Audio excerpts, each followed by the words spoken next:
예레미야가 4장 11절에서 16절 말씀 묵상하겠습니다. 4장 11절에서 16절까지 말씀입니다. 여호와께서 그의 분을 내시며 그의 맹렬한 진노를 쏟으심이요 시온에 불을 지르사 그 터를 사르셨도다. 대적과 원수가 예루살렘 성문으로 들어갈 줄은 세상의 모든 왕들과 천하 모든 백성이 믿지 못하였었도다. 그의 선지자들의 죄들과 제사장들의 죄악 때문이니 그들이 성읍 안에서 의인들의 피를 흘렸도다. 그들이 거리거리에서 맹인같이 방황하며 그들의 옷들이 피에 더러워졌으므로 그들이 만질 수 없도다. 사람들이 그들에게 외치르기를 저리 가라 부정하다 저리 가라 저리 가라 만지지 말라 하였음이요 그들이 도망하여 방황할 때에 이방인들이 말하기를 그들이 다시는 여기서 살지 못하리라 하였도다. 여호와께서 노하여 그들을 흩으시고 다시는 돌보지 아니하시리니 그들이 제사장들을 높이지 아니하였으며 장로들을 대접하지 아니하였음이로다. 아멘. 교회와 성도들의 파멸의 결정적인 원인, 거룩한 죄 백성들, 제사장의 나라와 백성으로 부름받은 하나님의 백성들은 존귀한 자들입니다. 깨끗하고 정결하고 거룩한 빛된 삶을 살아가는 거룩함과 의로움으로 빛을 발하며 하나님께 영광을 나타내는 사람들이 바로 존귀한 사람들이죠. 이들을 위해서 하나님이 택하시고 부르신 하나님의 자녀 백성들. 그런데 그들이 빛을 잃어버렸죠. 거룩함과 의로움을 상실하고 하나님과 말씀을 버리고 우상을 향해 달려갑니다. 돌이키지 않습니다. 그 결과 바벨론에 의해서 파멸의 길을 가게 되는데요. 심각한 기근으로 차라리 칼에 죽는 것이 더 나은 상태가 되었죠. 왜냐하면 그 부녀들이 자기들의 손으로 자녀들을 삶아먹는 처참한 일이 벌어지고 말았기 때문입니다. 11절 12절에 여호와께서 그의 분노를 내시며 맹렬한 진노를 시온에 쏟으셨다. 예루살렘에 불을 지르셨다는 거죠. 터를 사르셨도다. 하나님의 진노의 불. 하나님은 죄와 완악함에 대해서 진노하시는 분이십니다. 하나님의 진노하심이 많이 기록되어진 성경이 민수기와 신명기입니다. 민수기는 광야에서의 이스라엘 백성들의 삶을 기록하는 것이죠. 애굽에서 구원받은 하나님의 백성들이 광야에서 10하루길이면 들어갈 수 있는 가나안 땅을 불순종하고 끊임없이 원망 불평하고 악을 행하다가 광야에서 40년 동안 방황하다가 다 죽고 말았죠.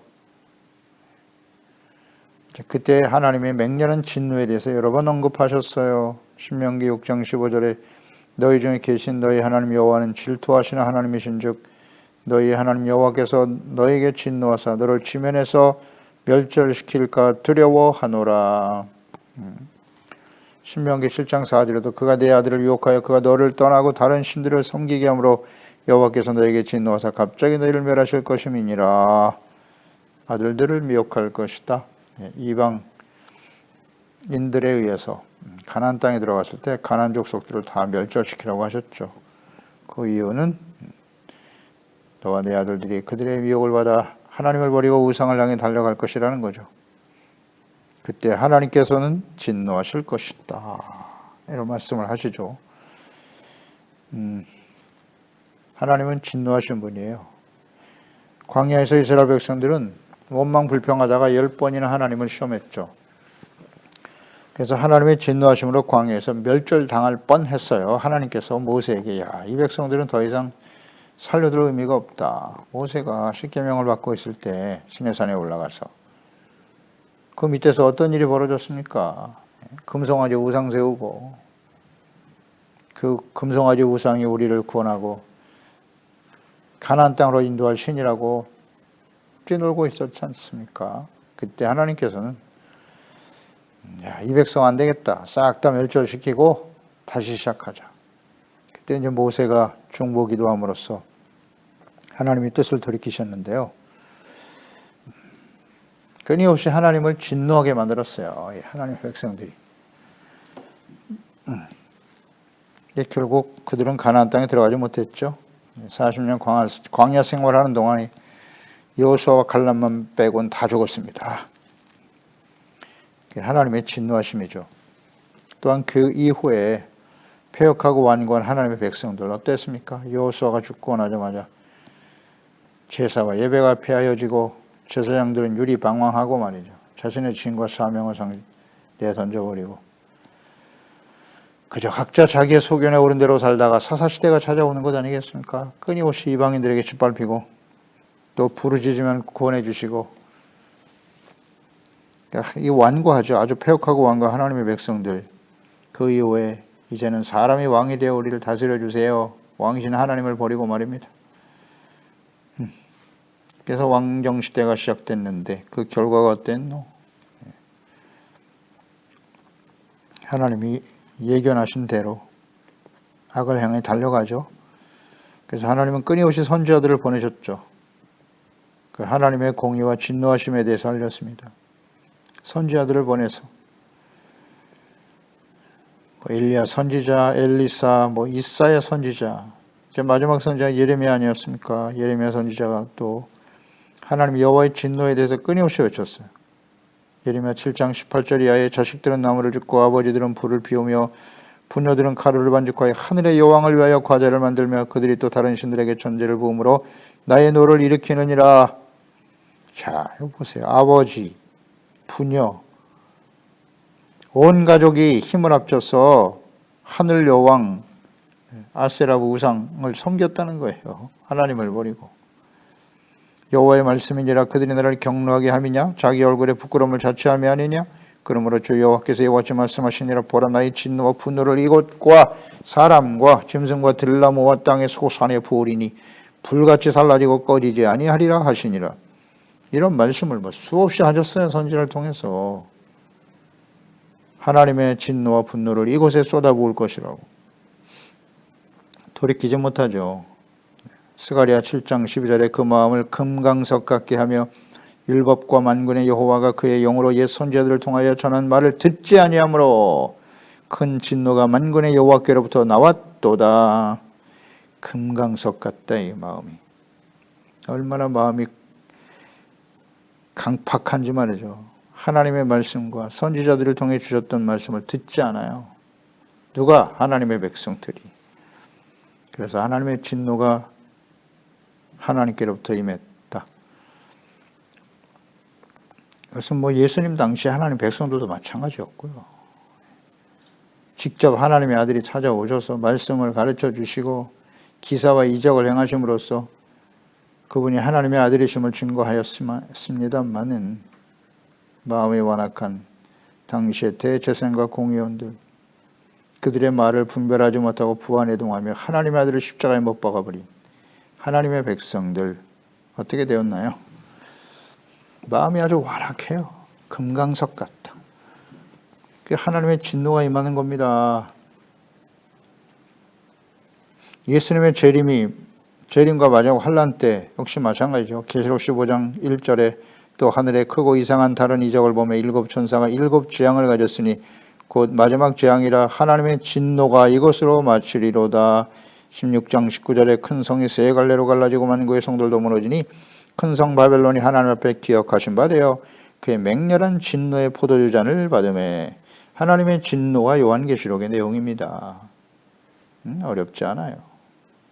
하나님의 진노, 공의의 심판이 쏟아지더라는 거죠. 그게 요한계시록의 내용입니다. 하나님의 진노하심이 예루살렘 성에 불을 내리셨죠. 12절에 대적과 원수가 예루살렘 성문으로 들어갈 줄은 세상의 모든 왕들과 천하 모든 왕이 믿지 못하였다. 대적들이 예루살렘으로 들어가 예루살렘이 저렇게 처참하게 파멸될 것이라는 걸 주변의 모든 왕들은 생각하지도 못했고 믿을 수 없는 일이 벌어졌다는 거예요. 예루살렘은 높은 산 위에 건설된 난공불락의 요새와 같은 곳이었고 무엇보다도 하나님이 임재하시는 거룩한 도성이었기 때문에 그 예루살렘이 대적들이 들어가서 저렇게 파멸당할 것이다 생각도 못했다는 거예요. 그런데 이 일을 누가 하셨느냐? 하나님께서 하셨다. 여호와께서 주의 진노로 그 성의 기초를 불태워버렸다는 거잖아요. 하나님이 하셨어요. 하나님이 13절 그 원인이 무엇입니까? 그의 선지자들의 죄들과 제사장들의 죄악들 때문이니 이게 원인이란 말이죠. 그들이 성읍 안에서 의인의 피를 흘렸다. 예루살렘의 패망의 원인 부패하고 패역한 제사장과 선지자들의 죄악 때문이었다. 중요한 교훈입니다. 교훈이에요. 그들은 참 하나님의 말씀을 전하는 선지자들과 그를 따르는 의인들을 박해하고 죽였어요. 의인의 피를 흘렸단 말이에요. 그러니까 선지자들은 예레미야를 통해 주신 하나님의 말씀, 예루살렘이 멸망에 대한 말씀을 인정하지 않았죠. 그리고 끊임없이 거짓을 전했어요. 예레미야 5장 26절 이하에 내 백성 가운데 악인이 있어서 새 사냥꾼이 매복함과 같이 지키며 덫을 놓아 사람을 잡으며 새장에 새들이 가득함 같이 너희들에게 소금이 가득하도다. 그러므로 너희가 번창하고 거부가 되고 살찌고 윤택하며 또 행위가 심히 약하여 자기 이익을 얻으려고 송사하고 고아의 송사를 공정하게 하지 아니하며 빈민의 재판을 공정하게 판결하지 아니하니 내가 이 일들에 대하여 벌하지 아니하겠으며 내 마음이 이 같은 나라에 보복하지 아니하겠느냐. 여호와의 말씀이니라. 이 땅에 무섭고 놀라운 일이 있도다. 선지자들은 거짓을 예언하며 제사장들은 자기 권력으로 다스리며 내 백성은 그것을 좋게 여기니. 이거 보세요. 마지막에 너희가 어찌하려느냐 어찌하려느냐 안타까워서 외치고 있죠. 이 땅에 무섭고 놀라운 일이 벌어졌다. 선지자들은 거짓을 예언하고 있다는 거예요. 지금 파멸이 임박해 있는데 거짓 평화를 말하고 있었어요. 선지자들. 제사장들은 자기 권력으로 다스렸다. 권력. 제사장이 권력을 추구합니까? 하나님의 백성들을 말씀을 통하여 죄를 깨닫고 회개하고 용서받아 하나님이 다스림 받는 의롭고 거룩한 백성이 되도록 해야 하는데 왕들과 결탁하여 패역하고 어리석은 왕들이죠. 그들과 결탁해서 권력의 중심에 서게 되었다는 거예요. 백성들은 또 그것을 좋게 여겼다. 거짓 선지자들이 거짓 평안, 승리, 이 거짓말을 좋아해. 예수님 당시에도 보세요. 대제사장들이 권력의 중심에 서 있었지 않습니까? 자신들의 권위와 외식을 예수께서 아주 단호하게 책망하셨죠. 화 있을진저 외식하는 바리새인들이요. 그 예수님을 죽였어요. 십자가에 못 박아버렸습니다. 죄 없으신 하나님의 아들을 신성 모독자요 죽어 마땅한 죄인이라고. 공회원들이 판결을 내리고 빌라도의 손을 빌어서 십자가에 못 박아 죽게 했잖아요. 자신들의 잘못을 들춰내고 회개하라고 외치니까 얼마나 듣기 싫었겠어요. 자신들의 권위에 도전했다는 거죠. 그래서 그 결과는 어떻게 되었습니까? 로마에서 파멸당하고 말았죠. 그 이후에 가톨릭 역시 마찬가지죠. 가톨릭. 부패한 종교 집단. 정치와 야합하잖아요. 정치의 중심에 서 있어요. 그게 중세시대의 역사잖아요. 가톨릭 교황, 유럽 전체를 다스리는 왕들 위에 군림하는 권력화되어 버렸잖아요. 정치 권력화되어서 중심에서 온갖 악을 행하며 부패하게 되죠. 그 결과가 중세시대입니다. 암흑시대를 지나게 되는 거예요. 그래서 개혁이 일어났고 하나님에 의해서 하나님께서 때가 되매 개혁을 일으키고 땅끝까지 복음이 전파되는 역사를 일으키셨죠.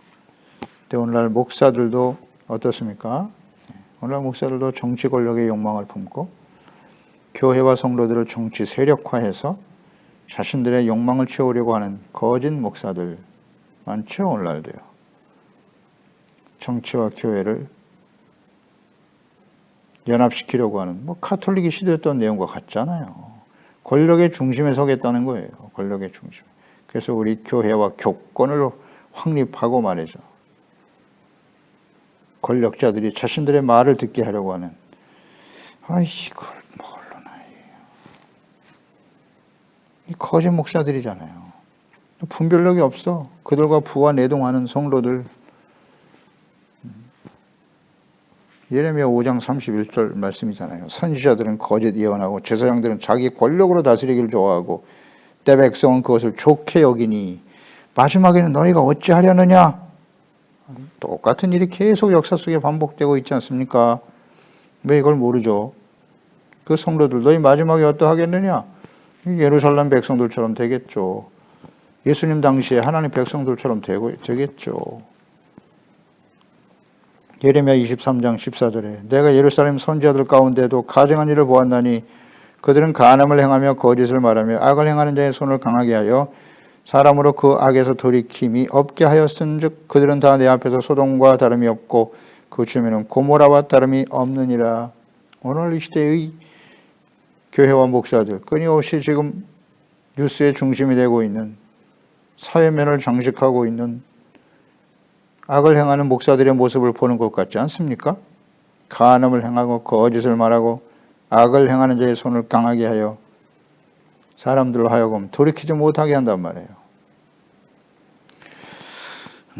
당시에 거짓 선지자들 거짓을 전했어요. 승리와 평안, 회개할 하나님께 돌아오라고 끊임없이 외치는 것이 하나님의 뜻이고 말씀이었는데 거짓 승리와 평안을 전하고 있었다고. 사람들은 그 소리를 좋아했고 듣기 싫어도 할 수 없습니다. 이제 요한계시록 마지막 환란 심판이 임박한 시대 아니겠습니까? 이걸 부인할 사람이 있어요? 예수님의 재림과 마지막 하나님의 말씀이죠. 예언의 말씀이잖아요. 요한계시록의 심판이 이 역사 속에 이 땅에 쏟아지겠죠. 믿습니까? 아멘이신가요? 그러면 그 원인이 무엇일까요? 너무나 자명하지 않습니까?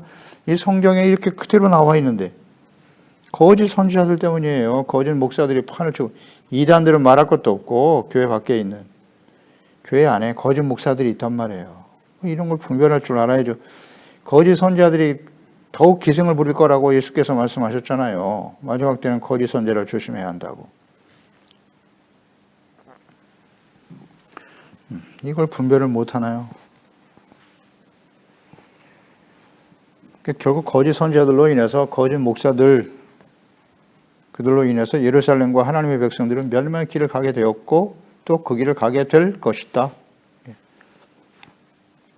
그러니까 요한계시록의 마지막 환란 역시 하나님께서 이 마지막 때를 보세요. 이스라엘 회복시켜 주셨잖아요. 20세기 1948년에 2000년 동안 나라 없이 떠돌던 그들을 하나님 나라를 회복시켜 주셨단 말이에요. 2차 전쟁, 세계 2차 대전 이후에. 그런데 그 이스라엘이 지금 구원의 기회를 주고 계시는 거예요. 그들이 회복되게 해주셨지만 예수님께로 돌아왔나요? 그렇지 않죠. 기회를 줘버리고 있고 이 언약의 백성 이스라엘, 이스라엘의 지도자들이 부패와 타락. 이스라엘은 대부분이 다 예루살렘으로 들어와 있습니다만 그들은 하나님의 이름을 들모이고 있지만 대부분 다 세속화된 사람들이라고 보면 돼요. 교회와 목사와 재직들은 어떻습니까? 그리스도인들의 부패와 타락의 원인이 될 거라는 거예요. 그래서 이 땅에 하나님의 공의의 심판이 시작된다. 이 성경의 가르침 아닌가요? 잘못된 해석입니까?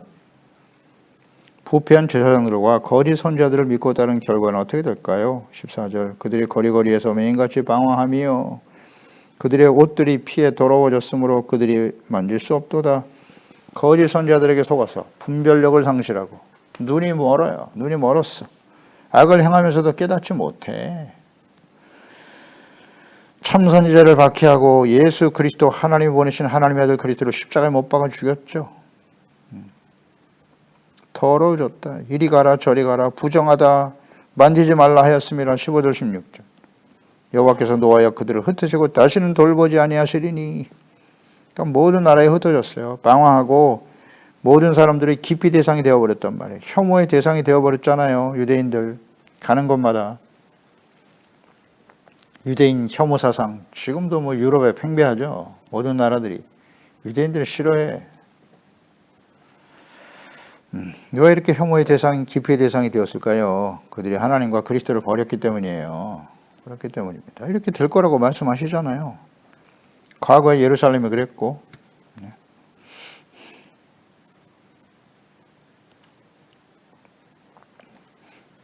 여호와께서 그들을 흩으시고 돌보지 않으셨다. 제사장과 장로들이 백성들로부터 인정을 받지 못함. 예루살렘이 이제 70년만에 회복됐죠. 하나님이 약속하신 대로 회복되는데 그 회복된 이후에는 어땠을까요? 그들이 완전히 하나님께 돌아와서 완전 하나님의 백성들로 살아갔나요? 아니죠. 메데 바사 이후에 헬라가 일어나서 또 그들의 지배를 받고 부패한 권력 세력들이 일어나잖아요. 또 권력 세력들이 일어나서 또다시 서로 권력 다툼을 하고 앉아 있어요. 그 헬라 이후에 알렉산더 이후에 일어난 헬라 시대의 왕들, 그 역사에 자세히 나와 있죠. 그 네 명의 왕이 알렉산더 죽은 다음에 네 명의 왕들이 일어났죠. 그 중에서 이제 프톨레미 왕조가 이집트, 애굽 중심으로 다스리고 있었고, 셀류쿠스 왕조가 이제 시리아를 비롯한 중동 인근 지역을 지배하고 있었죠. 그 둘 왕조 사이에 150년 동안 끊임없이 전쟁이 일어납니다. 그 딱 중간에 이스라엘이 처하게 되었죠. 그들에 의해서 엄청나게 박해를 당하고 고통을 당했죠.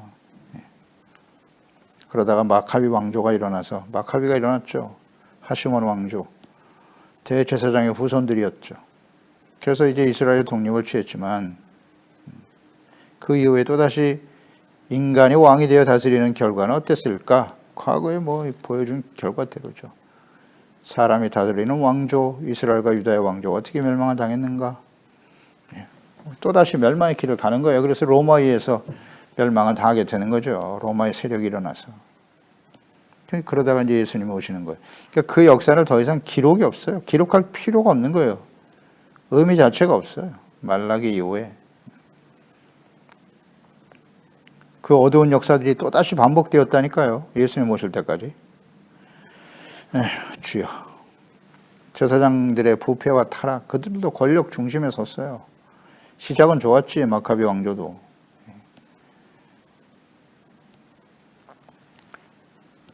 성전이 더럽혀지고 말이죠. 그 도저히 참을 수 없다. 그래서 일어나서 이스라엘 독립을 외치며 성공적으로 왕조를 만들었습니다만 제사장들이 왕이 되니까 나중에 제사장과 왕을 함께 경유할 수 있다고 선포하잖아요. 어떻게 됐어요? 부패하고 타락하죠. 그래서 멸망의 길을 가는 거예요. 부패한 타락, 정치의 권력의 중심에 서거든. 반드시 망하게 돼 있어요. 이런 걸 분별을 못하네. 또 분별력 없이 그들의 말을 듣고 따르는 자들 함께 파멸의 길을 가게 되겠죠. 거짓 선지자들은 마태복음 24장 24절에 거짓 그리스도들과 거짓 선지자들이 일어나 큰 표적과 기사를 보여 할 수만 있으면 택하신 자들을 누구를 미혹한다? 택하신 자들을 미혹하는 거예요. 거짓 선지자들은 교회 안에 있다는 거죠. 19, 20절 계시록 19장 20절 짐승이 잡히고 그 앞에서 표적을 행하던 거짓 선지자들도 잡혔다. 이것은 우상에 경배하던 자들을 표적으로 미혹하던 자라. 이 둘이 산채로 유황불 붙는 못에 던져지더라. 그를 따르는 사람들도 함께 거기에 참여하게 되겠죠. 따라서 이 거짓 선지자들을 정말 조심해야 돼요. 산상수훈 마지막 결론 부분이잖아요. 마태복음 7장 15절에 거짓 선지자들을 삼가라. 양의 옷을 입고 너에게 나오나 속에는 노략자라는 일이다. 그들의 열매로 그들을 알지니 가시나무에서 포도를 또는 엉겅퀴에서 무화과를 따겠느냐? 나쁜 나무에서 좋은 열매를 맺을 수 없다는 거죠. 그러므로 그들의 열매로 그들을 알리라. 열매. 이게 어떤 열매를 맺고 있나요? 빛의 열매, 착함, 의로움, 진실함의 열매가 있나요?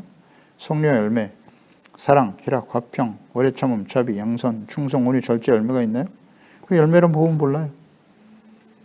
사랑, 희락, 화평이 있습니까?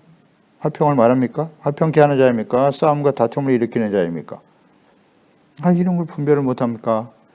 대인관계에 있어서 열매는 세 가지. 오래 참음, 자비, 양선이에요. 이거 외에는 다 육체입니다. 오래 참아줘야 돼요. 불쌍히 여기는 겁니다. 선을 행하는 거예요. 의를 행하고 긍휼히 여기고 하나님 앞에 겸손하고. 근데 말하는 그 들어보면 모르겠어요. 말과 행동에 이런 인격 속에 그 말과 행동에 성령의 열매가 있나? 지금 분별을 못해요.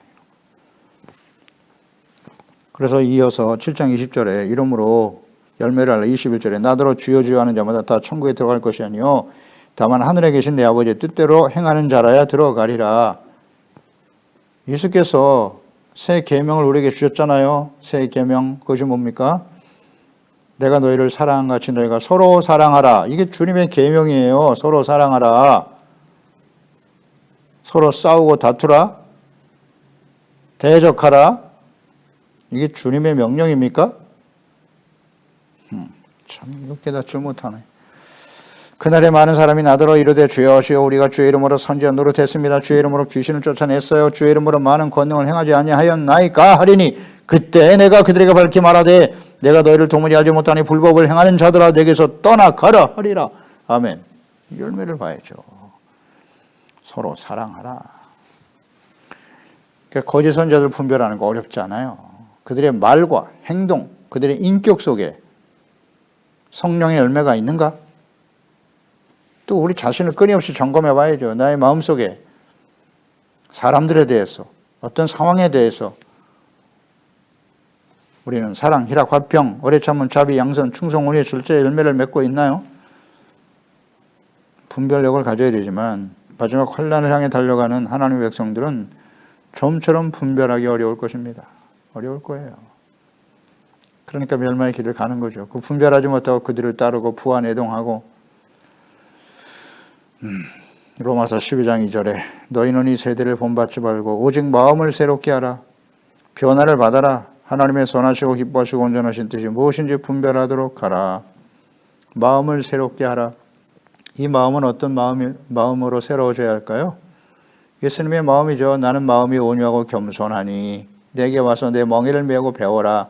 그러면 너희가 쉼을 얻으리라. 참된 안식이 있나요?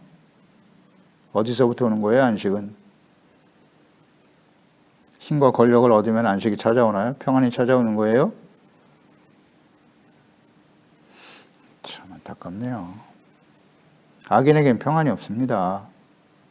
죄를 깨닫고 돌이키고 언제나 하나님의 자녀로 회복되는 거예요. 온유하고 겸손, 주님의 말씀을 듣고 순종하는 것이 온유요. 겸손은 하나님과 그 말씀 앞에서 자신의 잘못을 깨닫고 돌이키는 것이 겸손이잖아요.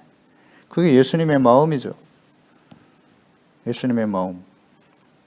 이 마음으로 바뀌어야 된다는 거예요. 그래서 그럴 때 우리는 하나님의 기뻐하시고 온전하시고 선하신 뜻을 알 수 있게 되는 거죠. 골로새 1장 9절 10절 모든 신령한 지혜와 총명의 하나님의 뜻을 아는 것으로 채우게 하시고 주께 합당하게 행하여 범사에 기쁘시게 하고 모든 선한 일의 열매를 맺게 하시며 하나님을 아는 것에 자라게 하시고 신령한 지혜와 총명, 성령께서 주시는 지혜와 총명을 가지고 하나님의 뜻을 바르게 알아야 합니다. 주께 합당하게 행하여 범사에 기쁘시게 하고 어떻게 하는 게 하나님을 기쁘시게 하는 겁니까? 의와 거룩한 하나님의 자녀와 백성답게 살아가는 거 아니겠어요? 하나님의 자녀와 백성답게 모든 선한 일의 열매를 맺어라. 다시 한번 강조합니다. 선이란 무엇입니까? 하나님 앞에서 의를 행하는 거예요. 의는 하나님의 말씀대로 행하는 겁니다. 하나님의 말씀이 기준이 돼야 돼요. 사람들의 주장이 아니라 하나님의 말씀을 온전히 순종하는 것이 의고 말씀 앞에 드러난 자신들의 죄를 깨닫고 회개하고 용서받는 것이 의죠. 이게 선한 일이에요. 사람들로 하여금 죄를 버리고 용서받고 의를 회복할 수 있도록 하는 일. 그 다음 선한 일은 사람들을 불쌍히 여기는 겁니다. 긍휼히 여기는 거예요. 인자를 사랑하며 긍휼히 여기고 불쌍히 여길 줄 아는 마음이 선입니다. 그냥 정죄하고 비판하고 대적하는 게 선이 아니라 악을 악으로 갚지 말고 선으로 악을 이겨라. 그 다음 하나님 앞에서 겸손히 행하는 것이 아니겠느냐. 하나님 앞에 자기 자신을 발견할 수 있는 사람은 다른 사람들을 정죄하거나 비난할 수 없어요. 불쌍히 여기는 거죠. 다 겸손해지는 겁니다. 그래서 하나님을 아는 것에 자라게 하시고 이것이 우리가 해야 할 일입니다. 이것을 통해서 분별할 줄 알아야 돼요. 이 마지막 때에는 말입니다. 기도하겠습니다. 하나님 아버지, 오늘도 주의 말씀을 듣습니다. 하나님의 자녀와 백성들, 하나님이 거하셨던 하나님의 도성 예루살렘, 성전이 거하던 그 예루살렘이 완전히 파멸되고 말았네요. 누가 이렇게 하셨나요? 여호와께서 하나님의 진노하심으로 이렇게 하셨다는 거죠. 하나님, 그 원인은 뭐냐? 제사장, 그 다음 선지자들, 거짓 선지자들, 제사장들이 그 역할과 사명을 다하지 못하고 의인의 피를 흘리고 말이죠. 악을 행하는 일에 앞장서 하나님의 백성들이 죄를 깨닫고 하나님께 돌아와 용서받고 의롭다함을 얻게 해야 할 그들이 말이죠. 오히려 담대하게 죄를 짓게 만들고 우상 숭배에 빠지게 하고 돌이킬 수 있는 기회를 막아버렸어요. 이것이 예루살렘 하나님의 도성 거룩한 백성들이 하나님의 진노에 의해서 파멸하게 된 원인이다. 이것은 모든 시대에 계속되어 왔고요. 역사 속에 확인된 바입니다. 예수 그리스도를 십자가에 못 박아버린 하나님의 백성들 역시 부패한 대제사장과 장로들 때문이었고 그 이후의 모든 역사 마찬가지죠. 오늘날 이 시대에 이제 마지막 예수님의 재림과 환란이 임박한 시대인데요. 하나님의 공의가 실현되겠죠. 하나님의 진노가 이 땅에 쏟아지는 내용이 요한계시록입니다. 이루어지겠죠. 역사 속에. 그 원인은 무엇일까요? 부패하고 들이키지 않는 언약의 백성 이스라엘, 부패하고 타락한 교회의 목사와 재직들, 거짓 선지자들 때문이겠죠. 주여, 이때를 잘 분별하게 도와주시고 우리가 하나님 앞에 어떻게 살아가야 할지, 무엇을 행해야 될지를 바르게 깨닫게 도와주세요. 늘 하나님 앞에서 의와 거룩함과 진실한 선한 열매를 맺어가는 저희들이 되어야죠. 언제나 겸손하고 온유한 마음으로 마음을 새롭게 해서 하나님의 선하시고 온전하시고 기뻐하신 뜻을 잘 분별하며 나아갈 수 있는 우리 모든 지체 가족들, 자녀들 되게 해주세요. 예수님의 이름으로 기도드리옵나이다. 아멘.